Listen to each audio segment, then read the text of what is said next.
Happy birthday to me. Happy birthday to me. Magbublo ako ng candle kasi 43 na ako. 43 na ako. Salamat sa Lord. Simple lang, pero thank you Lord sa mga blessing mo. Kahit kailan di ka nagkulang sa buhay ko. Kasama ko yung kaibigan ko dito si Carla para magbublo kami ng aking candle.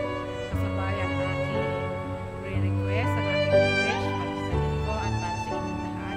At kung ano yung re-request ni Carla, inaangkin ko ating prayer na kami. Kasi ating Christy. Hello. 1, 2, 3. Thank you, Lord, sa blessings mo. Bilis yung surprise na prayer request. Kasi nandito kami mga kapatid sa mall. Kung alam nyo, talagang hinihingi namin yung prayer. Kaya, ang sarap naman ang birthday ko. Simple-simple, pero bongga-bongga.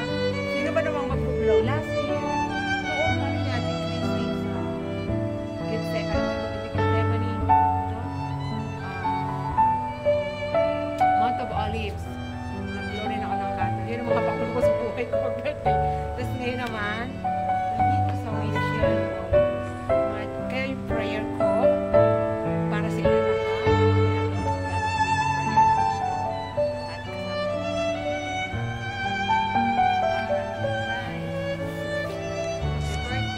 Salamat!